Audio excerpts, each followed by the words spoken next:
കഴിഞ്ഞ 9 വർഷമായിട്ട് ദിലീപിനെ വേട്ടയാടിയവർ, അവർക്കെതിരെ ഇനി ദിലീപ് നീങ്ങുമോ, ദിലീപിൻ്റെ പക വീട്ടുമോ എന്നാണ് ആകാംക്ഷയോട് കൂടിയിട്ട് സോഷ്യൽ മീഡിയയിലൊക്കെ ഉയരുന്ന വലിയ ചർച്ച എന്ന് പറയുന്നത്. അദ്ദേഹം കഴിഞ്ഞ ദിവസം കുറ്റവിമുക്തനാക്കിയതിനു ശേഷം ആദ്യം ഇന്നലെ പ്രതികരിച്ചത് മഞ്ജു വാര്യറിനെതിരെയാണ്. പിന്നീട് കുറേയധികം അന്വേഷണ ഉദ്യോഗസ്ഥരെക്കുറിച്ചും സൂചിപ്പിച്ചു. അപ്പോൾ ആരാണ് അത് എന്ന് ചോദിക്കുമ്പോൾ ദിലീപ് പറഞ്ഞത്, നിങ്ങൾ ഇത്രയും നേരം പലതും കണ്ടുപിടിച്ചല്ലേ, നിങ്ങൾ തന്നെ കണ്ടുപിടിച്ചോന്നാണ്. യഥാർത്ഥത്തിൽ ഈ അന്വേഷണ ഉദ്യോഗസ്ഥർ എങ്ങനെയാണ് ദിലീപിന് ഇതിൽ കുടുക്കിയത്?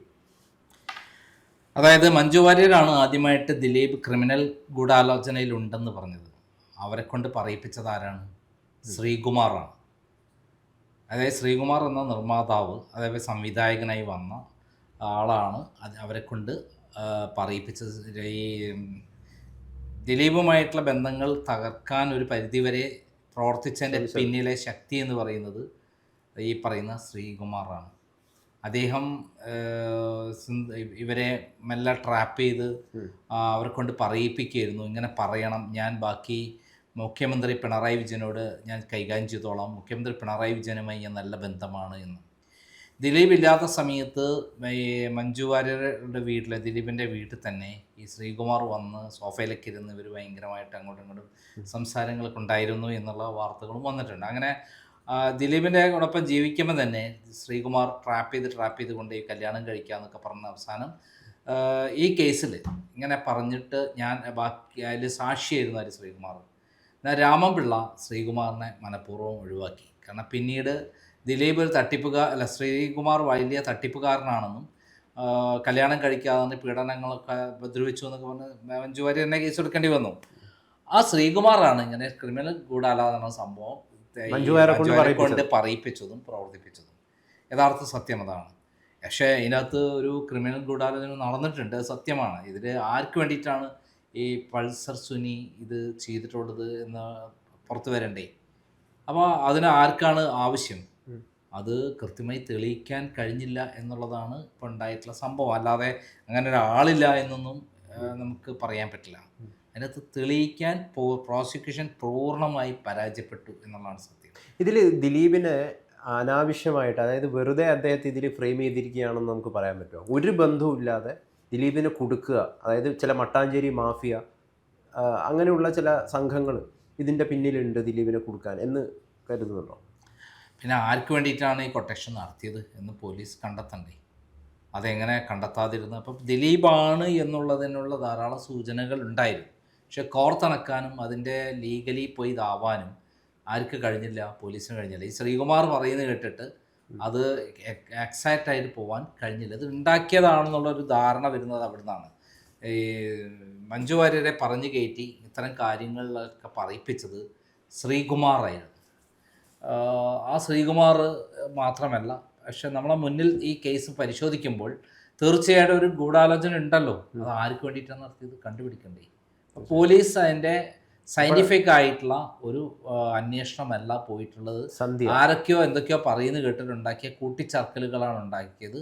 അതിൻ്റെ ഭാഗമായിട്ടാണ് ഇപ്പോൾ കോടതി ആ ഗൂഢാലോചന അങ്ങോട്ട് കണക്ട് ചെയ്ത സംഭവങ്ങളൊന്നും തെളിവോ അല്ലെങ്കിൽ സാക്ഷികളോ കൃത്യമായിട്ട് ഉണ്ടായിട്ടില്ല എന്നുള്ളതാണ് അതിന് തിരിച്ചടിയാവാൻ കാരണം. പക്ഷെ ഒരു ഗൂഢാലോചന നടന്നിട്ടുള്ളതുകൊണ്ടാണല്ലോ ഈ പെൺകുട്ടിയെ, ഈ നടിയെ ഇത്രയും ക്രൂരമായ രൂപത്തിൽ കൂട്ടബലാത്സംഗത്തിന് ഇരയാക്കിയതും അത് ദൃശ്യങ്ങൾ പകർത്തതും എല്ലാം തന്നെ. അങ്ങനെ ആർക്കോ വേണ്ടിയിട്ടുള്ളത് ഈ കൊട്ടേഷൻ പൾസർ സുനി വേറെ ആർക്ക് വേണ്ടി ചെയ്യണം? ഏതോ ഒരു കൊട്ടേഷൻ ഉണ്ട്. പൾസർ സുനി തന്നെ പറഞ്ഞത് ദിലീപാണെന്നാണ്. പക്ഷെ അതിനൊക്കെ സയൻറ്റിഫിക് എവിഡൻസ് ഉണ്ടാക്കാൻ കഴിഞ്ഞില്ല. ആ കത്തിൻ്റെ വിശ്വാസ്യതയൊക്കെ ഇപ്പോൾ ചോദ്യം ചെയ്യപ്പെടുകയാണ്. അതൊക്കെ സയൻറ്റിഫിക്കായ എവിഡൻസ് ഉണ്ടാക്കാൻ പറ്റിയില്ല എന്നുള്ളതാണ് സത്യം. ഇതിലിപ്പം സന്ധ്യ എന്താണ്, അന്ന് അന്വേഷണ ഉദ്യോഗസ്ഥയായിരുന്ന സന്ധ്യയും കുറ്റക്കാരിയായിട്ട് കാണുന്നുണ്ട്. സ്വാഭാവികമായിട്ടും ആരാണോ ഇത് കേസ് ഫ്രെയിം ചെയ്തത് അപ്പോൾ അത് കള്ളക്കേസായി മാറുകയാണല്ലോ. അപ്പോൾ ഇത് കള്ളമാണ്, ദിലീപിനെ പറ്റി പറയുന്ന കാര്യങ്ങൾ ഗൂഢാലോചന ഇല്ല എന്ന് തെളിയിക്കാൻ പറ്റിയില്ലെങ്കിൽ ദിലീപിന് കേസ് എടുക്കാനുള്ള എല്ലാ അവകാശമുണ്ട്. ബി സന്ധ്യ തീർച്ചയായും അങ്ങനെ ഒരു ടാർഗറ്റാണ്. ബി സന്ധ്യ എന്ന് പറയുന്ന പോലീസ് ഓഫീസറെ സംബന്ധിച്ചിടത്തോളം എനിക്ക് നേരിട്ട് അറിയാവുന്ന കുറേ കാര്യങ്ങളുണ്ട്. മുമ്പ് വ്യാജരായ കേസിൽ, ഈ വ്യാജരായ കേസിൽ ശോഭന ജോർജ് ഉൾപ്പെട്ട വ്യാജരായ കേസ് വളരെ കൃത്യമായും സത്യമായിരുന്നു. അതിൽ സന്ധ്യ തന്നെ ഒരു തവണ ഈ കേസ് അട്ടിമറിക്കുന്നു എന്ന് മനസ്സിലാക്കിക്കൊണ്ട് ബാലചന്ദ്രൻ എന്ന് പറയുന്ന പോലീസ് ഓഫീസർ DYSP എൻ്റെ അടുത്ത് പറഞ്ഞിരിക്കുകയാണ്. എല്ലാ ഡോക്യുമെൻ്റായി പറഞ്ഞു വെച്ചിട്ട് അത് ഹൈക്കോടതിയിൽ ഞാൻ CBI എൻക്വയറിക്ക് വേണ്ടി ഹർജി ഫയൽ ചെയ്യാണ്. എന്നാൽ ഈ ബാലചന്ദ്രൻ തന്നെ എന്ത് ചെയ്തു, പിന്നീട് കൂറുമാറി. അദ്ദേഹം എനിക്കെതിരെ ആണ് ഇത് ഞാൻ ഉണ്ടാക്കിയതാണെന്ന് പറഞ്ഞിട്ട് കോടതിയിൽ റിപ്പോർട്ട് കൊടുത്തു. എന്നിട്ട് എന്തിനാണെന്നറിയോ, ശോഭന ജോർജ് വഴി അദ്ദേഹത്തിന് IPS കിട്ടാൻ വേണ്ടിയിട്ട് സംവിധാനങ്ങൾ ഒരുക്കി. അപ്പോൾ ആ സംവിധാനങ്ങൾ ഒരുക്കുന്നതിനാവശ്യമായിട്ടുള്ള പ്രവർത്തനത്തിലേക്ക് ബാലേന്ദ്രൻ മാറിയപ്പോൾ എന്നെയാണ് കൊടുക്കാൻ ശ്രമിച്ചത്. ഇത് സന്ധ്യയുടെ നിർദ്ദേശപ്രകാരമാണ് എനിക്ക് ഫയലുകളെല്ലാം എത്തിച്ചു തന്നത് കേസ് ഫയൽ ചെയ്യാൻ ഹൈക്കോടതിയിൽ. അവർക്ക് അങ്ങനെ ഒരു ഇതുണ്ട്. അപ്പോൾ എനിക്കിത് വളരെ വ്യക്തമായിട്ടുള്ളൊരു അറിവാണ്. ബാലചന്ദ്രൻ പിന്നീട് മാറിയിട്ട് വേറെ ആൾ വഴി നന്ദകുമാർ ഇങ്ങനെ ഉപദ്രവിക്കരുത് എന്നെ എന്ന് പറഞ്ഞിട്ട് ഞാനിങ്ങനെ ഒരു അവസരം കിട്ടിയിരിക്കുകയാണ് IPS ഇതാവാൻ വേണ്ടിയിട്ട് അവരുടെ ഭാഗത്തുനിന്ന്. അപ്പോൾ ഞാൻ അതിൻ്റെ അകത്ത് മാറിയതാണ്, അവരെ ഉപദ്രവിക്കരുതെന്ന് എൻ്റെ ഫ്രണ്ടായ രാധാകൃഷ്ണൻ, വർക്കല രാധാകൃഷ്ണൻ വഴി എന്നെ അറിയിച്ചിരുന്നു. അതിൻ്റെ അർത്ഥം എന്താ? ഇവരൊക്കെ കാര്യം കാണാൻ വേണ്ടി എന്തും ചെയ്യും. എൻ്റെ അടുത്ത് വന്ന റെക്കോർഡുകളെല്ലാം കറക്റ്റായിരുന്നു. CBI enquiry വരേണ്ടതായിരുന്നു. എന്നിട്ട് എന്ത് ചെയ്തു പറയും, ഈ അന്വേഷണത്തിൻ്റെ ഭാഗമായിട്ട് തിരുവനന്തപുരം കോടതിയിൽ റിപ്പോർട്ട് കൊടുത്തപ്പോഴത്തേക്ക് നന്ദകുമാർ ഉണ്ടാക്കിയതെന്ന് പറഞ്ഞിട്ടൊരു കഥ ഉണ്ടാക്കി. ആരുണ്ടാക്കി? ബാലേന്ദ്രൻ. അയാൾ SP ആയി. പിന്നെ അയാൾക്ക് SP ആവണമെങ്കിൽ അതിൻ്റെതായ ചില മുകളിൽ നിന്നുള്ള നിർത്തി കിട്ടണം, ഒരു പരീക്ഷ എഴുതണം, അതിൻ്റെ ഭാഗമായിട്ട് ആ പരീക്ഷ വിജയിപ്പിക്കണം, അതൊക്കെ അവർ ചെയ്തു കൊടുത്തു എന്നാണ് പറഞ്ഞത്. ആലോചിച്ച് നോക്കണം എന്തൊക്കെ തരത്തിലുള്ള അഴിമതികളാണ് നടക്കുന്നത് എന്നുള്ളത്. ഇപ്പോൾ സാറ് തന്നെ ഇപ്പോൾ കഴിഞ്ഞൊരു വീഡിയോ അത് വലിയ രീതിയിൽ ഇപ്പോൾ വൈറലായിട്ട് ഓടിക്കൊണ്ടിരിക്കുകയാണ്. അതായത് മഞ്ജു വാര്യറിന് ഒരു ഗർഭം ഉണ്ടായിരുന്നു. ആ ഗർഭം ദിലീപിൻ്റെ അറിവില്ലാതെ അവർ അബോർട്ട് ചെയ്ത് കളഞ്ഞു എന്ന് പറഞ്ഞുകൊണ്ട് എന്തെങ്കിലും ഒരു രേഖയുടെയോ തെളിവിൻ്റെയോ അടിസ്ഥാനത്തിലാണോ ഇത് ചെയ്തിരിക്കുന്നത്? മഞ്ജു വാര്യരും ദിലീപും തമ്മിലുള്ള വിവാഹമോചന കേസിലെ ദിലീപ് ഫയൽ ചെയ്ത അഫിഡവിറ്റാണിത്. ആ അഫിഡവിറ്റ് നേരത്തെ ക്രൈം പബ്ലിഷ് ചെയ്തിട്ടുണ്ട്, ഞാൻ വീഡിയോ ചെയ്തിട്ടുണ്ട്. അതിൽ ഉള്ള കാര്യങ്ങൾ മഞ്ജു വാര്യർ കോടതിയിൽ നിഷേധിച്ചിട്ടില്ല. മാത്രമല്ല മഞ്ജു വാര്യർ മദ്യപിക്കുമായിരുന്നു എന്നും കൂടി അതിൻ്റെ അത് പറയുന്നുണ്ട്. ഇത് മാത്രമല്ല, അപ്പോൾ അത് വിടാം, മദ്യപിക്കുന്നവരെ പേഴ്സണൽ കാര്യം. പക്ഷേ ഈ കോടതിയിൽ കൊടുത്ത അഫിഡവിറ്റ്, അത് വിവാഹമോചന കേസിൽ കോടതിയിൽ കൊടുത്ത അഫിഡവിറ്റ് ആയതുകൊണ്ടാണ് മഞ്ജു വാര്യറിന് യാതൊന്നും ചെയ്യാതെ വന്നത്. ഇതിന് ഏറ്റവും രസകരമായ കാര്യം, മഞ്ജു വാര്യർ ദിലീപ് വിദേശത്ത് പോയ സമയത്താണ് ഈ സംഭവം നടക്കുന്നത്. സാധാരണ ലെവലിൽ ഭർത്താവിൻ്റെ അനുമതിയോടുകൂടി, ഭർത്താവിൻ്റെ ഒപ്പുണ്ടെങ്കിൽ മാത്രമാണ് ഇങ്ങനെ ഈ ഗർഭചിത്രം നടത്താൻ പറ്റുകയുള്ളൂ. പക്ഷെ അത് അവരിതില്ലാതെ ആരും അറിയാതെയാണ് മഞ്ജു വാര്യർ ഇത് നടത്തിയത് എന്നുള്ളതാണ് ഏറ്റവും പ്രധാനം. ആ സമയത്തൊക്കെ ശ്രീകുമാറുമായിട്ടൊക്കെ നല്ല ബന്ധത്തിലായി. ശ്രീകുമാർ ഇങ്ങനെ തലയിൽ കുത്തിവെച്ച് അവസാനം ശ്രീകുമാർ ഈ മഞ്ജു വാര്യരെ ചാടിച്ചു കൊണ്ടുവരുന്നു, ദിലീപിൻ്റെ അടുത്തുനിന്ന് അകറ്റി കൊണ്ടുപോയിരുന്നു. സത്യമായല്ല, പിന്നീട് ദിലീപ് ഈ മഞ്ജു വാര്യർ ഇവർക്കെതിരെ കേസ് കൊടുക്കേണ്ട ഒരു അവസ്ഥ വന്നു. ആർക്ക്? ശ്രീകുമാറിനെതിരെ കേസ് കൊടുക്കേണ്ട ഒരു അവസ്ഥ വരെ വന്നു.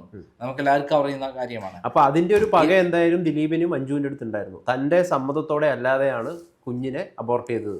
അത് 100% ഉണ്ടാവുള്ളൂ. അദ്ദേഹത്തിന് രണ്ടാമതൊരു കുട്ടി വേണമെന്ന് ഭയങ്കര ആഗ്രഹിച്ചു, ഒരു ആൺകുട്ടി വേണമെന്നായിരുന്നു ആഗ്രഹിച്ചത്. മീനാക്ഷിക്ക് ശേഷം ഒരു ആൺകുട്ടിയെ വേണം എന്നുള്ള ചിന്താഗതി ഉണ്ടായിരുന്നു. അത് പക്ഷേ ഇങ്ങനെ ഗർഭിണിയായ ശേഷം അത് ഗർഭചിത്രം നടത്തിയത് ശരിക്കും അത് കേട്ടിട്ട് ദിലീപ് പൊട്ടിക്കരയുകയും ഭയങ്കര ഹൃദയം പൊട്ടിക്കരയുകയൊക്കെ ചെയ്തു എന്നുള്ള കാര്യങ്ങൾ വന്നിരുന്നു. ഞാൻ ഈ കാര്യങ്ങളൊക്കെ അറിയുന്നത് അവരുടെ അഡ്വക്കറ്റ് വഴിയാണ്. ദിലീപിൻ്റെ അഡ്വക്കറ്റ് വഴിയാണ് ഈ കാര്യങ്ങളൊക്കെ എനിക്ക് കിട്ടുന്നതും. ആ രേഖകൾ കോടതിയിൽ നിന്നൊക്കെ ഞാൻ എടുക്കുന്നു, സർട്ടിഫൈഡ് കോപ്പിയൊക്കെ എടുത്തിരുന്നു. അല്ലാതെ വെറുതെ പറഞ്ഞ കാര്യമല്ല. ആ സർട്ടിഫൈഡ് കോപ്പി എൻ്റെ കൈവശമുണ്ട്. അത് എവിടെ വേണമെങ്കിലും എനിക്ക് പബ്ലിഷ് ചെയ്യുന്നതിന് രേഖ കൊടുക്കുന്നതിനൊന്നും പ്രശ്നമല്ല. മഞ്ജു വാര്യർ അതിനെ ചാലഞ്ച് ചെയ്യില്ല. കാരണം അങ്ങനെയാണെന്ന് വെച്ചാൽ ഞാൻ മഞ്ജു വാര്യർ വെല്ലുവിളിക്കണം, അങ്ങനെ രേഖയില്ല എങ്കിൽ വെല്ലുവിളിക്കണം, അല്ലാന്ന് പറയട്ടെ, അപ്പം ഞാൻ ഹാജരാക്കാം. അവർ എന്തിനാണ് അത് അബോർട്ട് ചെയ്തതെന്നുള്ളൊരു ചോദ്യം ഉയരുന്നുണ്ട്. അത് ഏതെങ്കിലും രീതിയിൽ അവർക്ക് സിനിമയിൽ അഭിനയിക്കുന്നതിന് തടസ്സമാകുമോ, അല്ലെങ്കിൽ മറ്റെന്തെങ്കിലും കാരണമാണോ?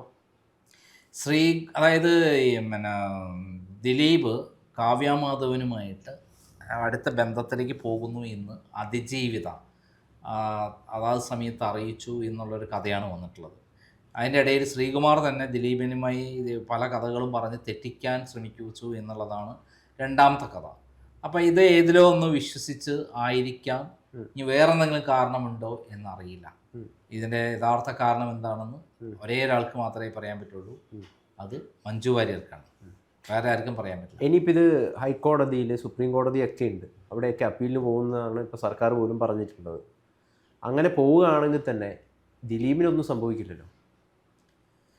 അല്ല, ഇന്നത്തെ സ്ഥിതിയിൽ ഹണിയം വർഗീസ് എന്ന് പറയുന്ന ജഡ്ജ് എന്നെ ജയിലിലടച്ചുള്ള ജഡ്ജാണ്.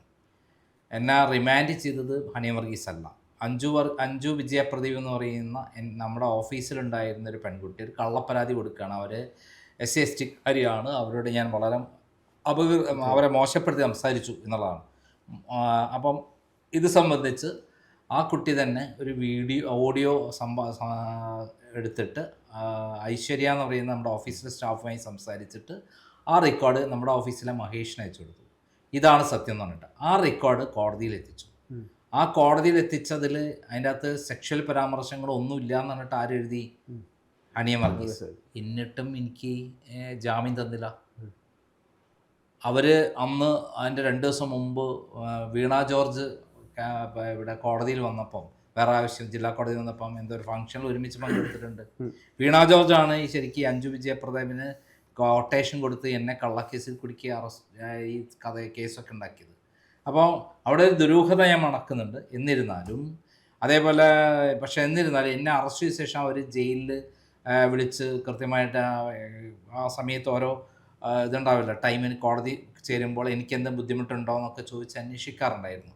എന്നോട് മാന്യമായിട്ടുള്ള പെരുമാറ്റമാണ് ഉണ്ടാക്കിയിട്ടുള്ളത്. പക്ഷേ പിന്നീട് എനിക്ക് ഹൈക്കോടതിയാണ് ജാമ്യം തന്നത്. അവർ ജാമ്യം തരാതിരുന്നത് ദുരൂഹതയാണ്. ഒരു കാരണവശാലും എനിക്കെതിരെ ഒന്നുമില്ല. കാരണം ആ സംഭാഷണം കേട്ട് കഴിഞ്ഞാൽ തന്നെ കൃത്യമായി മനസ്സിലാക്കാം ആ പെൺകുട്ടിയോട് ഓഫീസിലെ വർക്ക് റിപ്പോർട്ട് ചെയ്യാൻ വേണ്ടി ഞാൻ പറഞ്ഞപ്പോൾ അത് ചെയ്യാതെ ഇറങ്ങിപ്പോയതാണെന്നും അല്ലാതെ വേറൊരു സംഭവം ഉണ്ടായില്ല, വർക്കുമായി ബന്ധപ്പെട്ടൊരു ഇഷ്യൂ ആണെന്ന് അവർ കൃത്യമായി റിപ്പോർട്ട് പറഞ്ഞിട്ടുണ്ട്. പിന്നെ എനിക്ക് എന്തിനുകൊണ്ട് ജാമ്യം തന്നില്ല? അത് ഹൈക്കോടതി എത്തിയപ്പോൾ എനിക്ക് ജാമ്യം കിട്ടി. അപ്പോൾ ഈ ഹണിയം വർഗീസ് അത്തരത്തിലൊക്കെ ആണെങ്കിലും അവർ പിതാവ് CPM-ൻ്റെ തൃശ്ശൂർ ജില്ലാ സെക്രട്ടറി MM വർഗീസ് ആണെങ്കിലും അവരെ പറ്റി കേട്ടിടത്തോളം അവർ സത്യസന്ധയായ അത്തരം വേറെ എന്തെങ്കിലും വഴങ്ങാത്ത ഒരു ജഡ്ജാണെന്നാണ് ഞാൻ മനസ്സിലാക്കിയുള്ളത്. അവർ കൃത്യമായി ദിലീപിൻ്റെ കാര്യത്തിൽ പഠിച്ചിട്ടാണ് വിധി എഴുതിയിട്ടുള്ളത് എന്നാണ് ഞാൻ കരുതുന്നത്. അവർക്കെതിരെ വ്യാപകമായ രൂപത്തിൽ സോഷ്യൽ മീഡിയയിൽ അധിക്ഷേപം വന്നിരിക്കുന്നു എന്നുള്ളത് വളരെ ഞെട്ടിക്കുന്നൊരു കാര്യം കൂടിയാണ്. 1 മുതൽ 6 വരെയുള്ള പ്രതികളാണ് കുറ്റക്കാരായിട്ടുള്ളത്. ദിലീപിനെ ഗൂഢാലോചനയിൽ ഫ്രെയിം ചെയ്യാൻ പറ്റിയില്ല, വെറുതെ വിട്ടിരിക്കുന്നു. ഇത് വന്ന ഡേറ്റാണ് ഏറ്റവും സുപ്രധാനം എന്ന് പറയുന്നത്. അതായത് ഇന്ന് വോട്ട് കുത്തുന്ന ദിവസം, അതിൻ്റെ തൊട്ട് തലേ ദിവസം. ഇതിൽ സർക്കാരിന് എന്തെങ്കിലും തരത്തിലുള്ള ഗൂഢലക്ഷ്യം, അതായത് ദിലീപ് ഫാൻസിൻ്റെ വോട്ട് വാങ്ങുക എന്നുള്ള ലക്ഷ്യം ഉണ്ടാവില്ല? ദിലീപ് ഫാൻസിന് എത്ര വോട്ടുണ്ടാവും? അപ്പോൾ അതിജീവിതയോടൊപ്പം എന്ന് പറഞ്ഞിരുന്ന ഗവൺമെൻറ്റിന് പല ലക്ഷ്യങ്ങളുണ്ടല്ലോ. അതുള്ള രാഹുൽ മാങ്കൂട്ടത്തിനെ ഈ അടുത്ത കാലത്ത് കള്ളക്കേസിൽപ്പെടുത്തി കൊണ്ടുവന്നത് ഒരിക്കലും നിലനിൽക്കാത്ത ഒരു കള്ളക്കേസാണെന്ന് പ്രഥമദൃഷ്ട്യാ തന്നെ ബോധ്യപ്പെടുന്നതാണ്. കാരണം ആ പെൺകുട്ടി ഒരിക്കലും ഒരു പരാതി ആർക്ക് കൊടുത്തില്ല, പോലീസിന് കൊടുത്തില്ല, പകരം മുഖ്യമന്ത്രിക്കാണ് കൊടുക്കുന്നത് 1.5 കൊല്ലം കഴിഞ്ഞിട്ട്. അതേപോലെ 2ാമത്തെ കേസിൽ ഒരു തലയും വായില്ലാത്തൊരു പരാതിയാണെന്നുള്ള റിപ്പോർട്ടാണ് പുറത്തു വരുന്നത്. ഇപ്പം ഈ സമയത്ത് ദിലീപിൻ്റെ ഇഷ്യൂ പുറത്ത് കൊണ്ടുവന്നത് നമുക്ക് പറയാൻ പറ്റാത്ത ഒരു സാഹചര്യം തന്നെയാണ് പറയുന്നത്. കാരണം ജഡ്ജ് ഒരു പ്രമുഖ മാർക്സിസ്റ്റ് പാർട്ടി നേതാവിൻ്റെ മകനാണ്. അപ്പോൾ അങ്ങനെയാണ് ഇലക്ഷൻ കഴിഞ്ഞിട്ട് വിധി പറഞ്ഞാൽ മതിയായിരുന്നു. അന്നത്തെ ദുരൂഹതയ്ക്ക് ഒരു ലക്ഷ്യത്തോട് കൂടിയിട്ടാണ് ദിലീപിൻ്റെ ഫാൻസ് അസോസിയേഷൻ്റെ വോട്ട് നേടാനാണെന്ന് പറഞ്ഞാൽ എനിക്കൊന്നും പറയാൻ പറ്റില്ല. അതിൻ്റെ അകത്ത് അത് എന്താണ് ശരി തെറ്റൊന്നും പറയാൻ പറ്റില്ല. ഇഷ്ടപ്പെടുന്ന ഒരുപാട് ജനങ്ങളുണ്ട്. ഒരു പ്രത്യേക ഘട്ടത്തിൽ ആണ് ഈ വിധി വരുന്നത് എന്നുള്ളത് സത്യമാണ്. പക്ഷേ ഇത് അന്വേഷിച്ചത് ആരാണ്? കേരള പോലീസാണ്. കേരള പോലീസിൻ്റെ വലിയ പരാജയമാണ് ഈ കേസ് എന്ന് 100% സത്യമാണ്. അത് കേരള പോലീസിൻ്റെ വലിയ പരാജയമാണ് ഇതിനകത്ത് ദിലീപിനെ സൃഷ്ടിപ്പിക്കാൻ പറ്റാതെ വന്നത്. കാരണം അതിജീവിതയോടൊപ്പമാണ്, ഇരകളൊപ്പമാണെന്ന് പറയുന്ന വീമ്പടക്കിയ ഗവൺമെൻറ് എതിരാണ് സത്യത്തിൽ ഈ വിധി പൂർണ്ണമായും.